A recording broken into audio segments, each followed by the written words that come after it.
Hey everybody, what's up? It's me, Elicser. We're here at ISZA Gallery holding it down for Don't Forget to Remember. This is my show, started in July and it's running till August 20th. Nice. So come out and peep that shit. Excellent. We don't gotta use that. I was gonna start, but I like that. So one more time, what's the name of the show so the people don't forget? Don't forget to remember. Okay, cool. And we're going to August 20th, August 19th, Okay. around there. Cool. Yeah, I was fortunate enough to be here on opening night.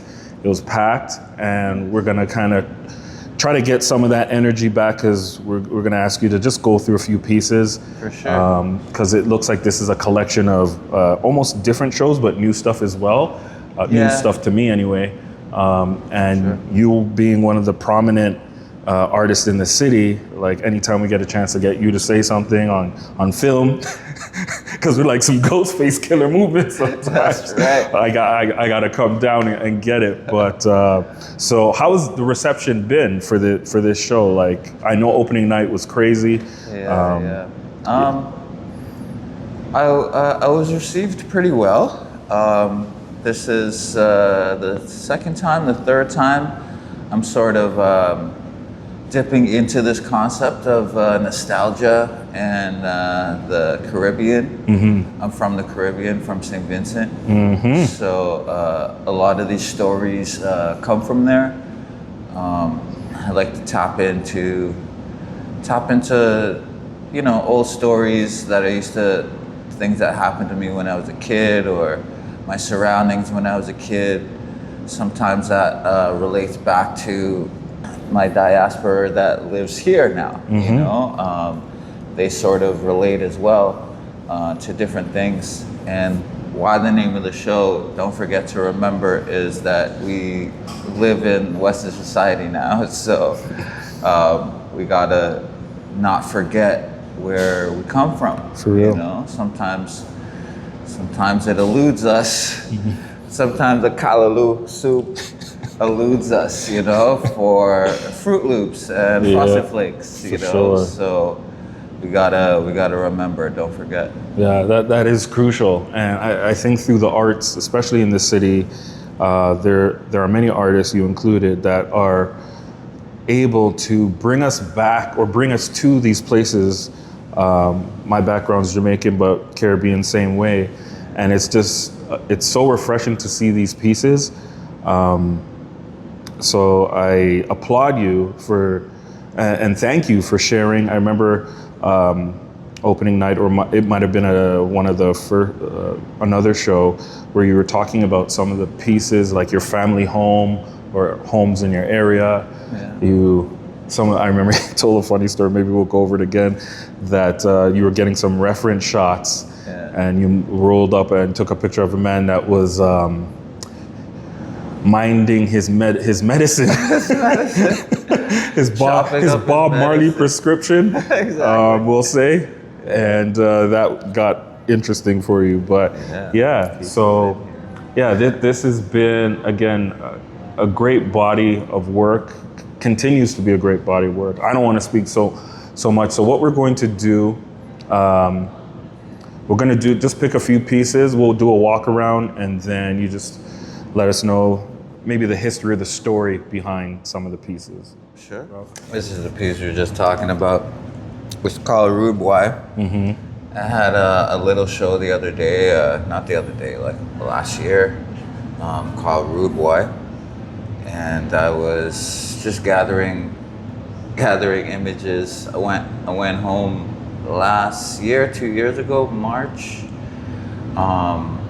and just taking shots, getting my own reference, that kind of thing. So one night we went out to this bar, me and my brother-in-law and cousin, and we're just vibing, holding it down, And I'm taking shots, taking pictures, and I see this guy just twisting up something in the corner, And I'm like, ooh, nice shot, like the reflection of the trees on the aqua wall, and the lights of the bay in the background, and I'm like, ooh, that's sick. As soon as I take the photo, the man looked around at me straight into the camera, and I'm like, oh snap, and that's exactly the face I got, you know. I'm like, oh man. So I see the face and he's just watching me. So I go back to my drink.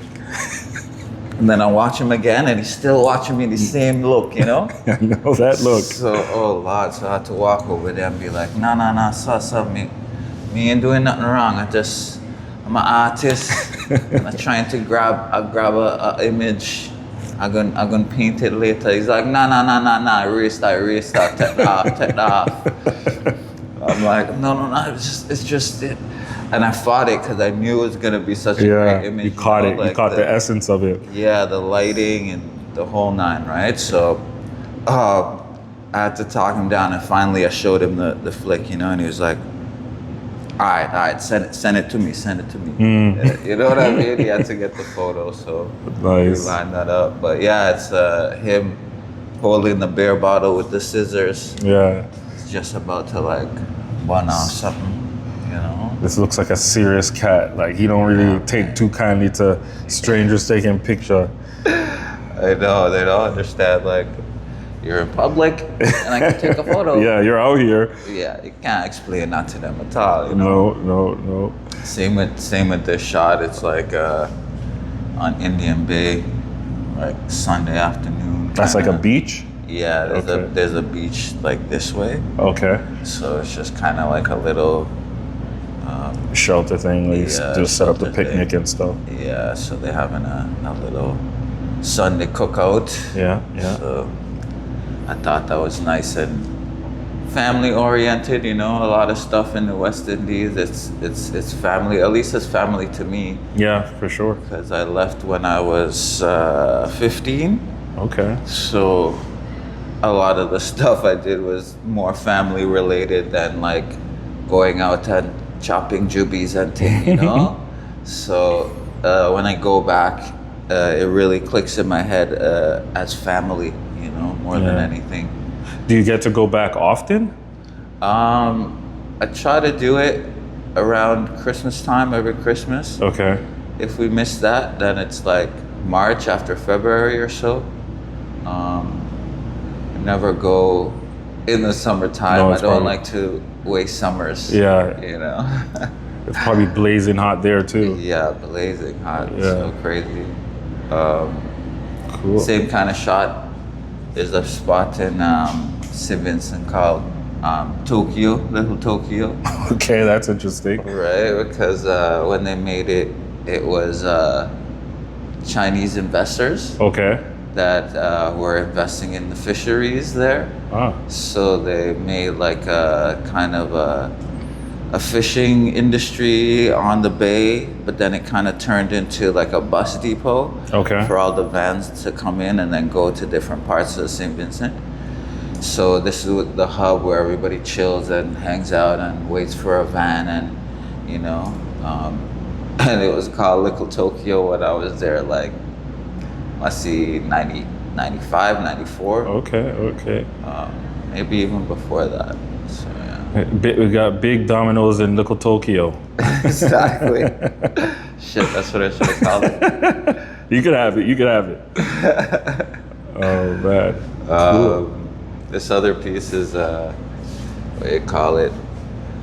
I should have called this one kumpo.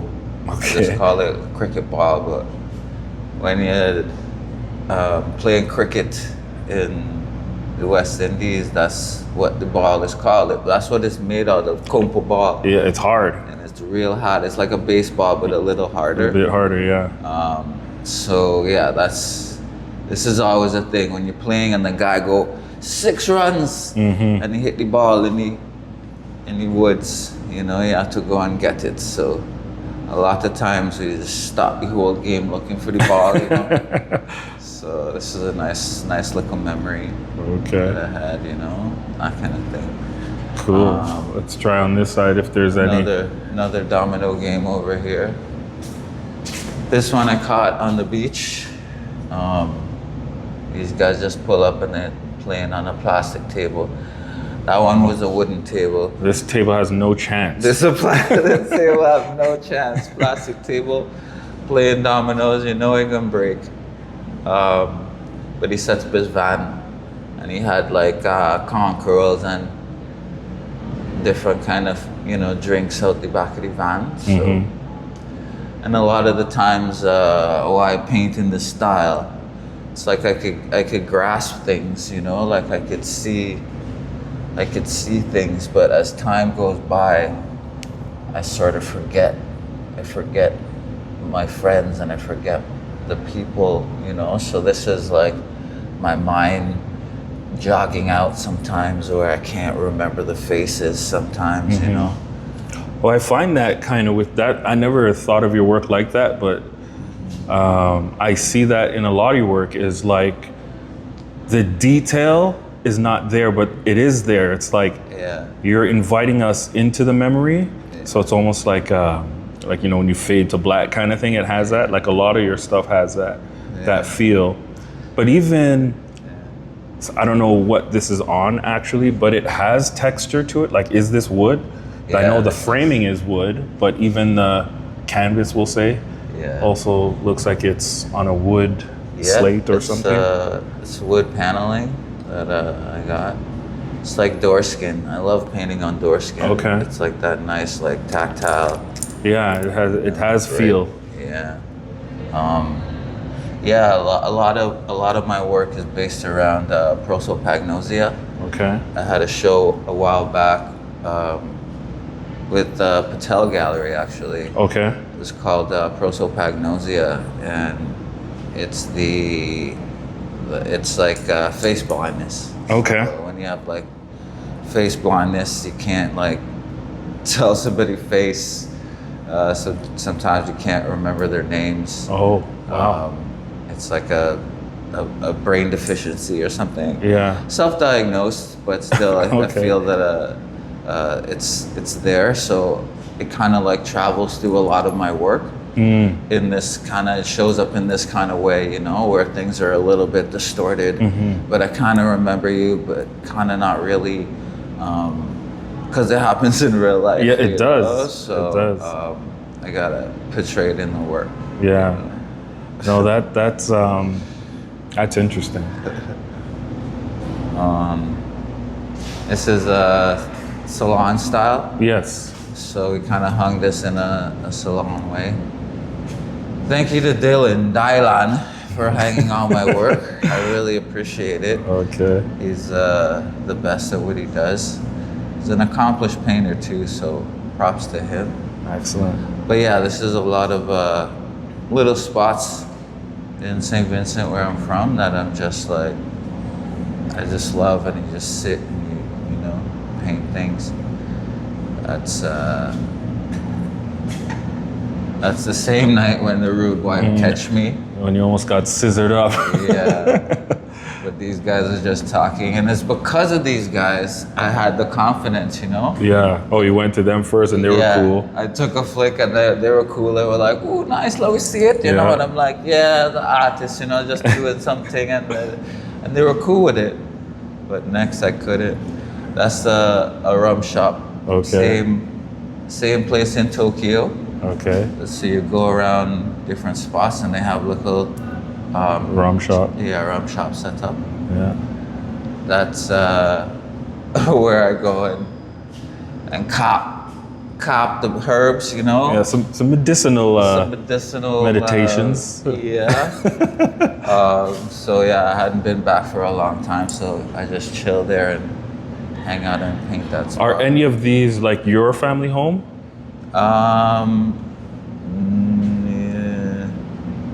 This is where we stayed last time we went. Okay. So I took a view from there. My family home is in the last show. Okay. We used to have it. My mom sold it. She sold it in the nick of time because the roof in the master bedroom just like fall right through. Oh, wow. Right before COVID, and like, yeah, she had some intuition there. Yeah, she did. So this is a view. This is a view from her balcony now, the house that she has now in St. Vincent. This is a shot from downtown. You're just walking. In the yellow? Yeah, this one right here, downtown St. Vincent, and it's just a nice wall. Yeah. It's It's beautiful. clean, nothing's on it. Yeah, you know, I think they gated it off now, Okay. but it was like a nice plot of land in the middle of town, you know. And who's So this good. gentleman here? Just another rude boy. Okay. Them things, trying to like pull different memories from when I was a kid, try to go through photos of back in the day, you know, that Yeah. kind of thing. These are painted on site, so a lot of these shots.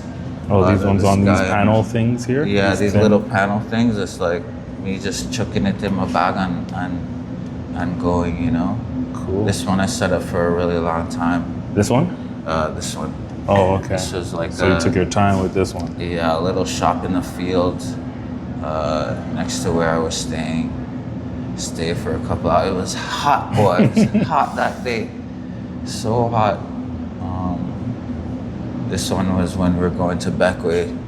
Coming back from Beckway, I did a quick study of these two guys sitting there, you know. Okay. This one when we're in Beckway. Study of these guys on their phones. Look like books, but they're on their phones. On their phones, studying the phones. Study the phone. So Sick. funny. And then breadfruit. Can't forget the national dish. Okay. Saltfish and breadfruit. Oh, sick. So that's how they cook it. They cook it on this. Like an open fire kind of thing. Yeah, they get a car rim Mm-hmm. and put The coal and the stuff. coals and stuff in the car rim, and yeah, that's used as a barbecue. Yeah. So I had to. That's a core memory. Core memory. So what do we think about these ones here? Or what's the story behind some of these? I was trying to like do a coupling, a triptych, but not really relating together in a way. This is my grandma's house where she was born. Wow. So we have these like different stories about where she born, where they come from. Me and my sister always want to know our lineage a lot, you know? Do you find it seems to be for my family anyway, I don't want to speak for all Jamaicans, but like getting those backstories seems to be the hardest thing. Like I'm fortunate my grandmother's still alive. She's 97 Yeah. and she's still sharp. So anytime I'm there, I try to ask her questions. My father died. My grandfather died when he was a little boy, so he doesn't really give us any information. Any information he has, he doesn't really share. But do you find that like getting any link, like who's grandma's grandma kind of thing, is like if they know, but they don't seem to want to share. Yeah, the hardest to find. It's like they don't have nostalgia in their system at all. It's like they don't find that stuff important Yeah. at all. Who want to remember them times? Who care, you know? Who care what my uncle was like, because I was trying to like find out where we come from. We're basically like indentured slaves, right? Okay, That yeah. came over on the boat. So one night I was like, you don't care where you come from, you know what I mean? And mom's like, ask your uncle, you know, because Uncle Nigel was there. Uncle Nigel is He's the my family uncle. historian. Yeah, he has the stories, but he moved. He was the first one to move out of the Okay. house with Grandpa and Granny. Yeah. And so I go to him that night. I'm like, where we from? Where we come from? Where you think, you know? I hear it was India, you know? He's like, I don't know, Bangladesh or something. And I was like, that's so funny. But yeah, I think the whole family is indentured slaves that came over. And I think my great grandmother or great grandmother came over on a boat from India. Okay. And then my grandfather stowed away Oh wow. because my grandmother was on the boat, right? Oh sick. Love. So, Yeah, love got them there. It's so crazy. So all we have is mommy and papi, Yeah. and that's the only name. So like to go find a ledger in Bangladesh, Yeah, it wouldn't be one maybe. yeah, you can't find mommy and papi on there, and no one knows the actual names, you know. So yeah, it's crazy. I wanted to make that pilgrimage for a long time now, For but sure. how you gonna know? You know, Yeah. we need more to go on. It's crazy. Sick. And what about this one? This one I was saying to you earlier, this is my Method Man and Mary. You're hot. He's a beat right Yeah. now. Yeah, it's just it's like signifying the feeling of, you know, love and marriage and that kind of thing that you have to have in the West Indies, you know. Yeah. What is this? What are you using here? Because again, this also has that cool technique. It's almost like it's dripping some of the paint, or is it like this? Is this spray paint? What are you using? Because I've seen you spray paint a lot of stuff, and you get so nice with it. So I'm never sure what you're using. It's like spray paint. So I would like spray a chunk of it down, Okay. and then drag it with a credit card, you know, so it like gets across the page kind of thing, you know. Yeah. And it's kind of like however it lands, you know, that kind of feeling. Sick. So a lot of it, it's just a lot of, you know, and then when I get it like that, I go back with like, you know, this is just one chunk of spray paint, another chunk of spray paint, and then I go back with the oil stick. Okay. And get little bits like this and the lips, and, you know. Get some of those details. Yeah, just scratching on it, you know. Sometimes I think beauty is embarrassing. That whole concept of it, where it's just like, it's so embarrassing to try to be so beautiful in a way, you know. So I scratch on it and make distortions and try to make it feel down to earth and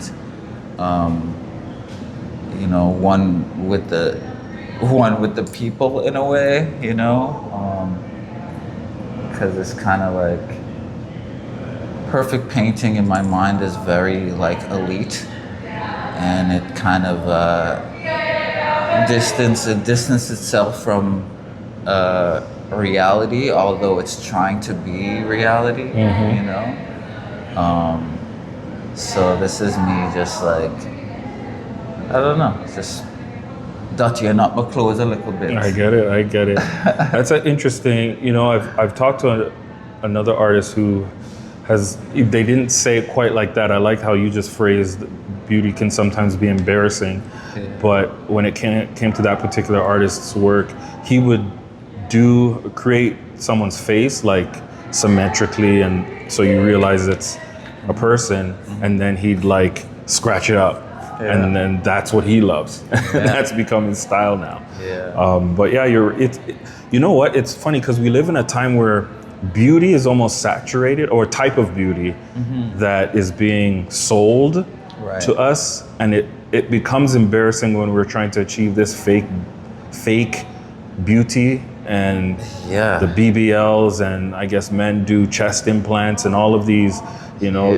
If you just stuck to what it was or what you are, we would find the beauty or see the beauty in it, but it just seems to be right now there's not a genuine look or beauty. Everything's a little bit too like refined in a way, you know.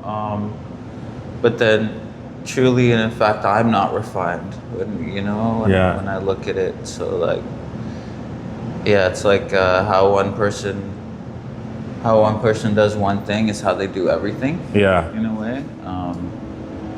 You should see my taxes. It's not refined at all. No, Not refined at all. You got to find a taxman who can find some loopholes. Exactly. The loopholes. Oh man. So yeah, this piece is called Delroy, Okay. which is a tribute to my friend's dad. He passed away 2 years ago.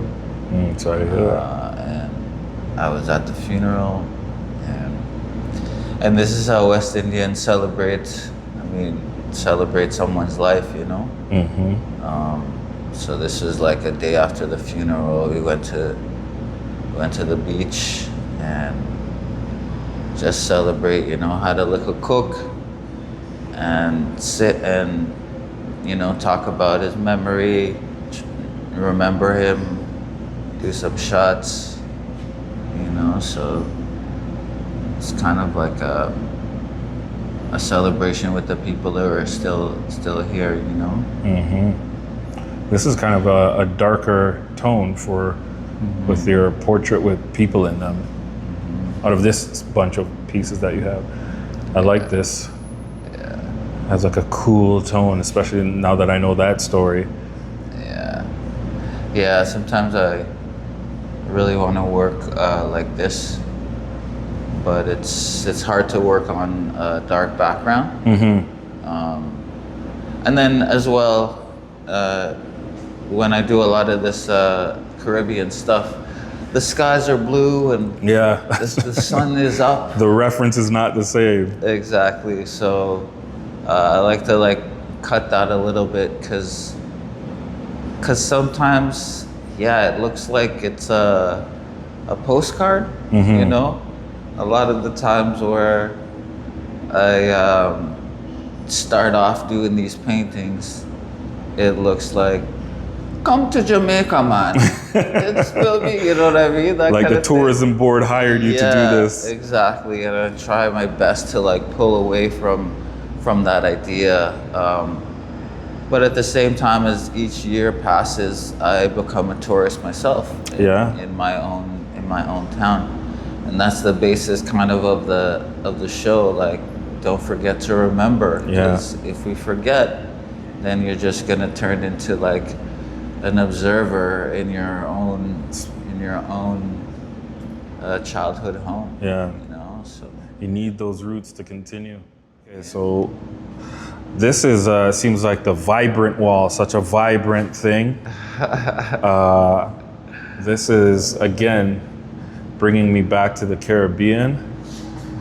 I'm gonna ask a question because I think you had posted in your stories the name of a certain haircut, and I was like, yo, I wish first of all, I wish that was my nickname, but I think my man right here is rocking.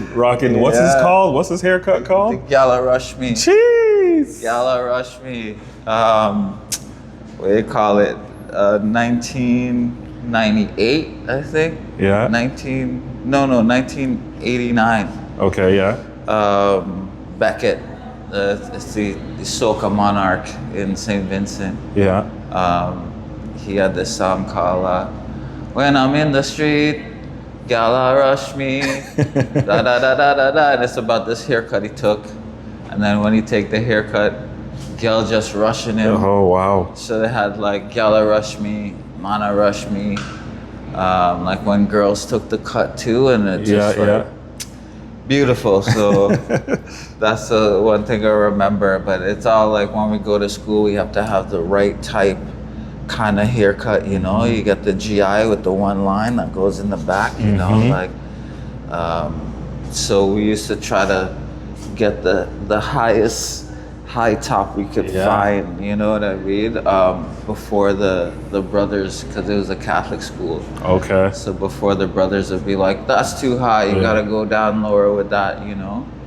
But that's the haircut we would always try to get until you know, we just ras it up. We used to go to the beach and get aloes, the aloe vera, that would grow, break it off, crunch it up a little bit, put it in a sock, Okay. beat it on the rock Okay. until like all the sap start coming out. Okay. You know, you get the like natural aloe vera and just rub it in your head, and then all the curls like start coming out. Yeah. Oh man, we wanted curls so bad. Yeah. And then we just leave it in there the whole time and just go knock some ball on the beach, play some small goal. Yeah. And it just used to get hard and rough. And then when we're leaving, we just wash it out. Mm-hmm. But yeah, then you get the like ras up kind of. Yeah, know, like a long curl kind of. Yeah, that kind of thing. But then when you go to school, you gotta comb it. That can't happen. Yeah, this piece is called Oxford type shoes, Oxford type socks. Mm-hmm. Diamond socks. Yeah, exactly. You know, we used to try to defy that all the time. It's just like we used to try to do anything we can to like defy the uniform. You know, so yeah, in this we were in like Jordans and like Bobby socks. Or we wear a different kind of shirt, you know, or the pants wasn't, you know. The official like, pants. Yeah, church pants. Yeah, It used to be yeah. like, you know, khaki blues, you know, that kind of stuff. But yeah, man, we thought we were the cat's pajamas back then. Was this like an all boys school or was it? Yeah, co-ed? St. Martin's Secondary School. Used to be 2 schools when you graduate. So they used to do common entrance, Okay, yeah. which when you're about like 12, you are in primary school. So you used to go to prep school, and then you would go to, you know, secondary school. So they would, and then after secondary school, it would be like college, but not really. It's like O levels and A levels. Okay. And then if you're really going to university, you would go to Barbados because we didn't have a university in St. Okay. Vincent. Yeah. Biwi University in Barbados. But as you pass all these little bits, you would get your name and your mark printed in the newspaper. Oh. So thank goodness I left before they had to print my name in the newspaper, because to go to like O levels or A levels, you know, like I left right after high school. Okay. So, but I did get my name printed in the paper to go to St. Martin's. Wow. It was so it was like the top school was grammar school. Okay. Second top school was St. Martin's, and the third school was Bishop School, which was like burgundy pants you had to wear. So every school had its own uniform. Had its own uniform. So you couldn't even. Is it also? You kind of rank them 1, 2, 3. Yeah. So then, if a man sees you're in the burgundy, which is the third school, that means your name was printed and you got a 65. You barely passed. Yeah, you know what I mean? It's like, oh man, I didn't get the craziest score or whatever, but I could have gone to grammar school. Okay. But grammar school had brown short pants. Okay. So they would do brown short pants until they get to like Form 3. Okay. And then Form 4, they would have like long gray pants. Okay, And okay. like, you know, you're stepping out. But these guys had like long pants from Form 1. All the way. So I'm like, yo, I need to get in some long pants right now. So literally I went to like St. Martin's just for the long pants, you know? But yeah, man, good years. Good years. I can imagine. Good times. I could imagine. And segue from printing your name in the paper, this piece called You're too commerce. Have so much commerce. What is commerce? So it's like gossip. Oh, okay, okay. Right. So this is a whole bunch of people at the market, Kingstown Market, after the shift, after work, after they pack up and everything. They say, boy, you see that boy named Jabari? That boy for Joe's son? You see how much he get in the paper? Oh Lord, how he gonna even make anything of his life? So they're talking about me and my family. Not really, but you know. Yeah, it whatever happened. comes. Maybe not that moment, but it was happening. Oh, for sure, you know. So, and this will happen a lot of the time.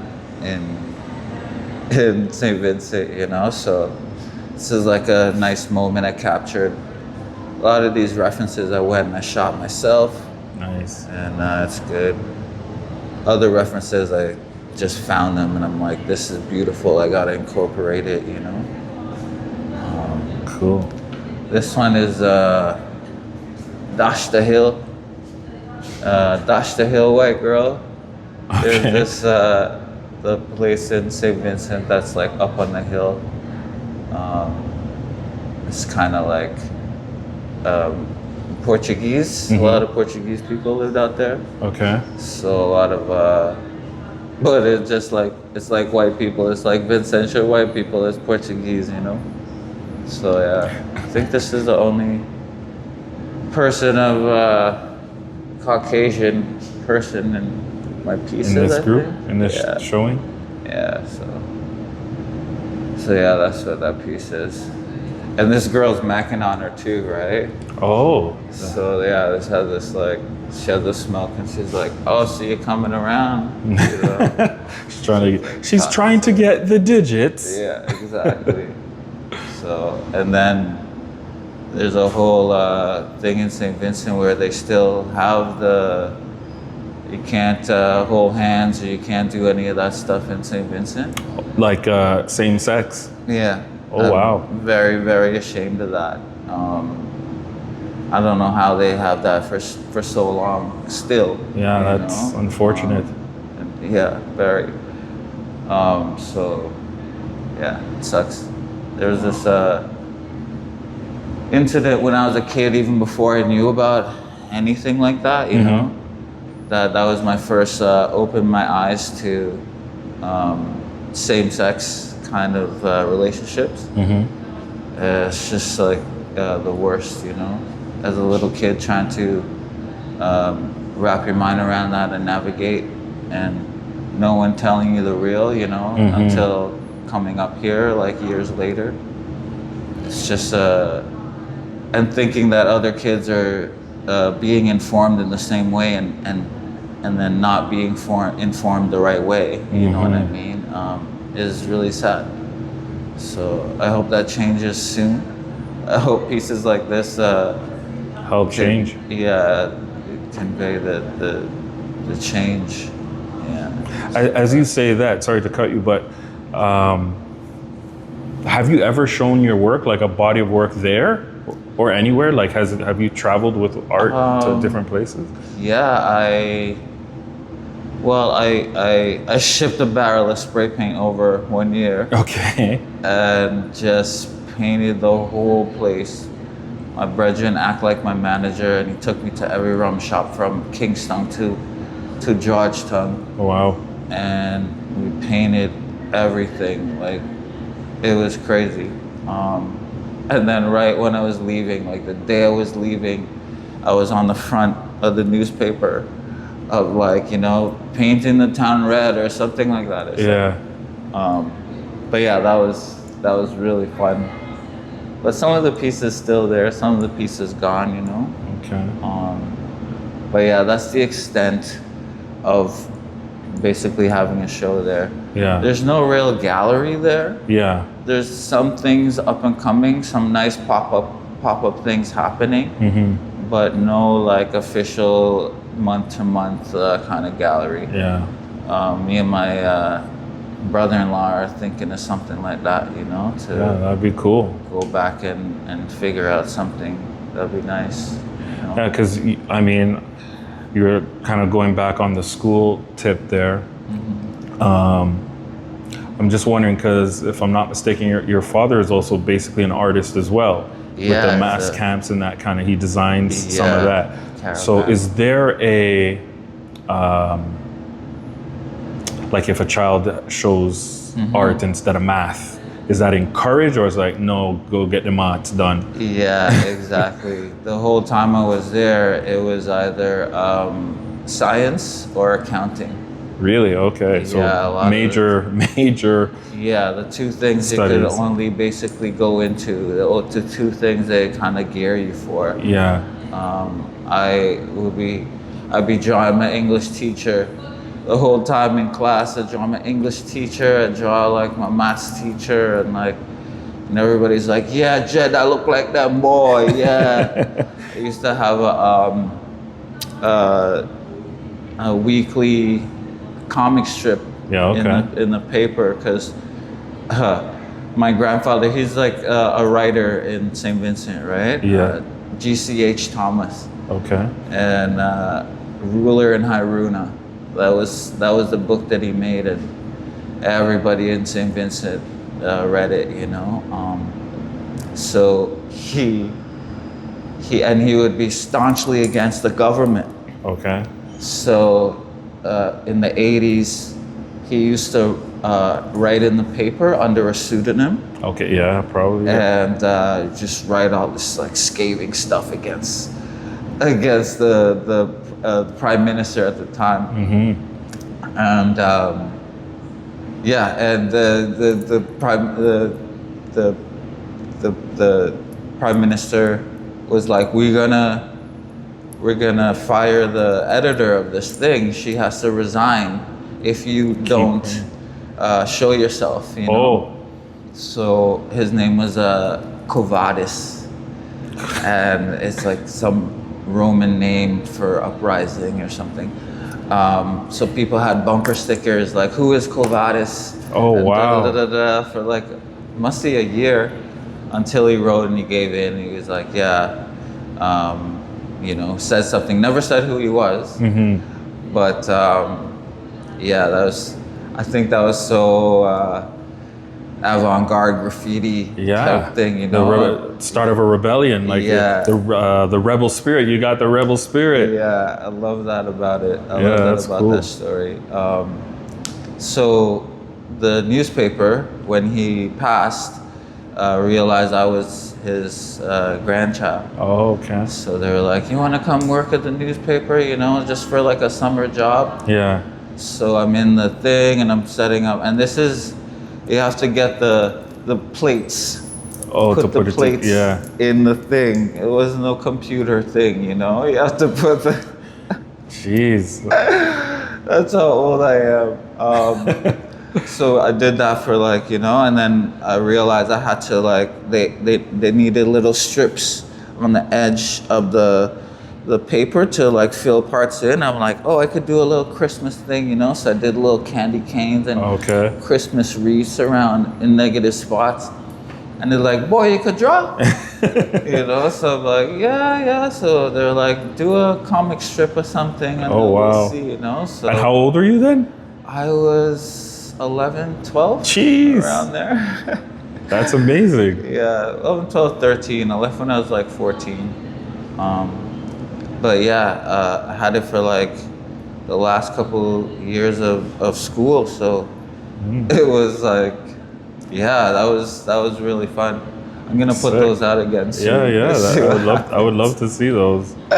Just that's again nostalgia, bringing stuff back. Yeah, you know. So, yeah, man. So that was my teenage years working at the newspaper, the Vincentian.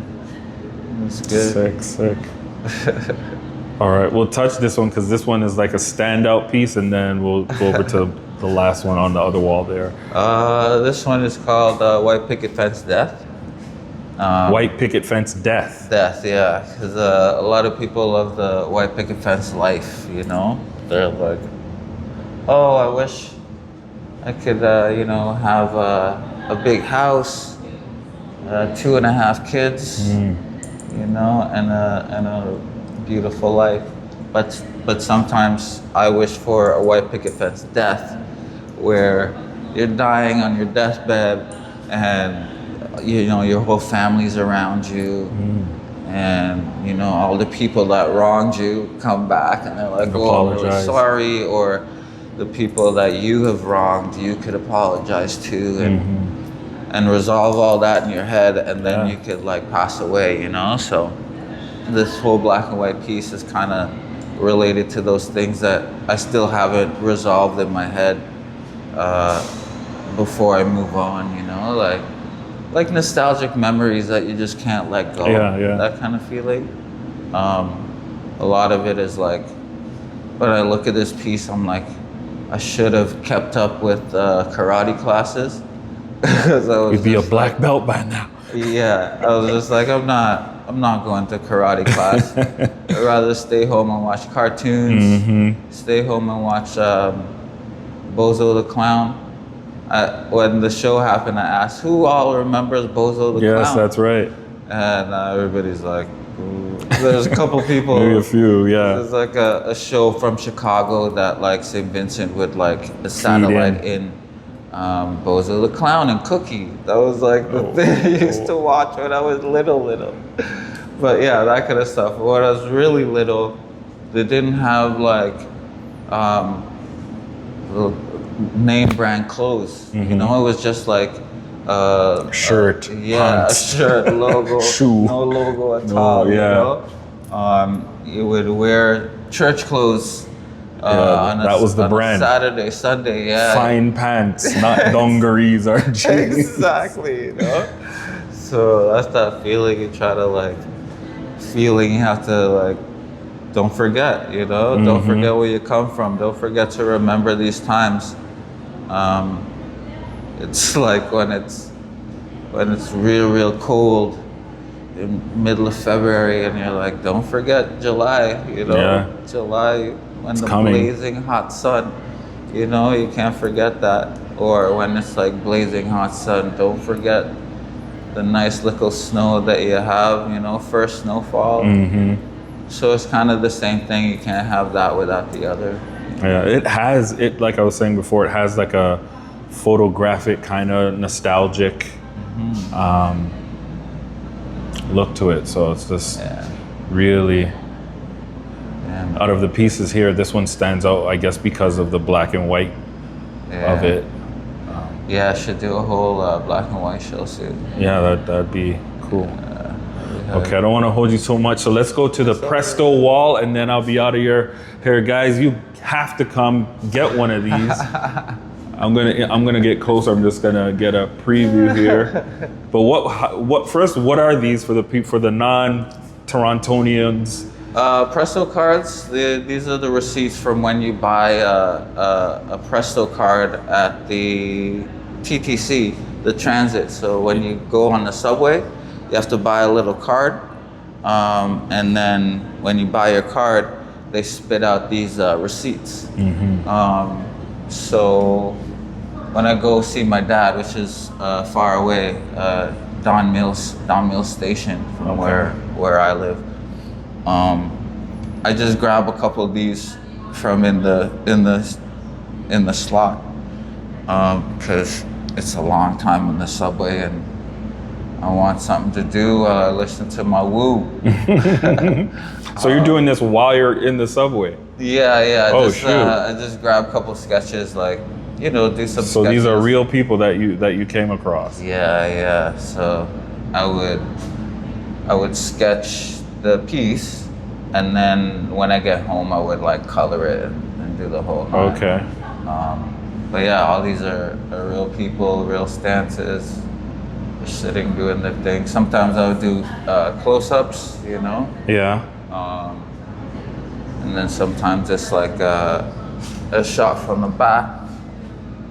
A lot of the times you have to sit and figure out, are these people are gonna move, or how long they're gonna stay? How long can you capture them? How long are they gonna be your muse? Exactly, that type of thing. So yeah, I did the Toronto Outdoor Art Fair, and the mayor purchased a couple of them. So yeah, And this was like an award you got? That's my award I got the other day, so. That's real cool. It's kind of cool. And then they put them in the Toronto art collection. Oh, well, yeah, that. So. Well, you have your art. I mean, you have murals and all kinds of stuff. On walls, you have murals on those electric boxes. I never know what the names of those are called, but like I said before, a prominent artist in the city. I'm glad that current Mayor Chow has recognized and bought some, and is going to put those pieces in a special place. So that's real cool. Yeah, it's fun. It was a fun project to do. Yeah. Is this a continuing, or are you going to take a break? You're saying you're going Greyhound now. Yeah, I gotta take a break for a bit. I heard that they were gonna like discontinue the cards. Really? Yeah, so they're gonna go the way of just tap your phone. So Damn. if I hear more of that, then I might do one last series. Yeah. But for now, just don't want to saturate it too much. Yeah. No, this is cool. Yeah. Sick. All right. Well, I thank you. This show goes till August 20th, so you still have time. I'll put all the address and stuff. But where can people find you and your work? Just come to my Instagram, Elicser Elliott at Elicser Elliott. And then yeah, I'm kind of milling around here. I curate at ISZA Gallery. Okay, that's where we are today. Is That's the gallery. where we are today. So I grabbed July and August for myself to have a show. Why not? Exactly. But yeah, all through the year, there's different artists every month. So yeah, come out in September for Eager Arts, EGR. Okay. So, I went to school with her, so she's gonna be the next artist. Okay. So yeah. Sick. Cool. Thank you for your time, and we'll catch up soon, I'm sure. For sure. All right. Peace. Thank you.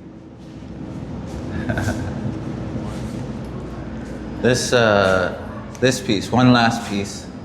This piece is a couple shows ago. I dedicated my whole show to my mom, in a sense. It was called Neglecting Nostalgia. Yeah, this piece is a family story that they tell over and over again. It's it's the day my mom met Oppenheimer. This didn't happen in St. Vincent. My grandfather was a liaison all over the Caribbean, so it's like Antigua, St. John's, St. Vincent, all these different spots. But what would happen is, like, you know, people from different parts, like the UK, Oppenheimer, the Queen and her daughters would come to him and be like, "Hey George, is there a place for us to stay? What can we do in the Caribbean?" You know, they kind of like, he's like an advisor. Yeah. So one day, Mr. Oppenheimer came by, and my mom happened to be in the office that day. She was like 4 or 5, and she turned to him and was like, "You know how to fly a kite?" And he's like, no, I don't. So he's like, "Hold this," and she had a pet goat called Jackie. So Wait, she told him to hold the goat, not the kite line? Yeah. So she tell him, "Hold the goat." So he holding the goat while she show him how to fly a kite. Wow. So you hear the story enough that you build an image in your mind of where it is and how it happened and the whole nine. So I took the Victorian house that was always up in St. Vincent with the background of it, and kind of transposed it into the story, you know. So yeah, it's a funny little thing. Cool. Let me get this side. So is this her like walking down? And this is her, going how she got her name. Her name's Jo, but her real name's Jacinta. Okay. And she would go fishing when she was like 5. Damn. They said she would just go fishing by herself. I don't believe that, but she would just go fishing by herself, and she would meet this like old man by the bay, and his name was Joe. So when she got home now, the whole family would be like, "You went fishing with Joe," and they would call it, "Oh, Joe, Joe." So the nickname just stuck until now. So that's what her name is, Joe. Wow. That's crazy. You know what? The children of the Caribbean are not even children. Like, I know. I've right? gone a couple times, and I remember seeing like 8-year-olds drinking a Red Stripe, and no one was even like concerned. Yeah, like they're walking, they're like, "Did you steal it?" That was the main concern. If you have it in your hand, either someone gave it to you, Exactly. or you stole it. If you stole it, you're in trouble. But You're if in someone trouble. gave it to you, you could drink it. You could drink it if you want. Yeah. You know, right? So crazy. yeah, that's crazy. The independence, and it's a bit sad. I don't know if you know this, but like I'm well, not right now, but I'm in the suburbs, and it's like I don't even see kids play outside. I don't see kids really riding bike or It's doing anything, changed. street hockey. Yeah. And I'm just like, that can't be fun. Totally changed. I mean, everybody thinks of it on screen now, and you know that kind of thing. But Yeah. when we were kids, we would run away and go to the beach by yourself. Yeah. That's the first place I saw like a dead person. There it is. Right? Like I ran away, go to the beach to knock football and put The aloe. aloe was in my hair, you know, and then they brought this like dead guy in up on the beach because he swam out too far. Wow. And it's just a reminder to like, you know, not venture out too far. Mm-hmm. But at the same time, like we were doing that. We were there by ourselves, no parental guidance, you know? Yeah. So, I mean, but yeah, parental guidance has gone a little too far. Yes. In the sense of like, kids need to find their own independence. Yeah. And see what the world's about, even. Yeah. Yeah. And grow up a little bit harder, Yeah. I guess. Crazy. Well, thanks again. Appreciate it. And that's a wrap.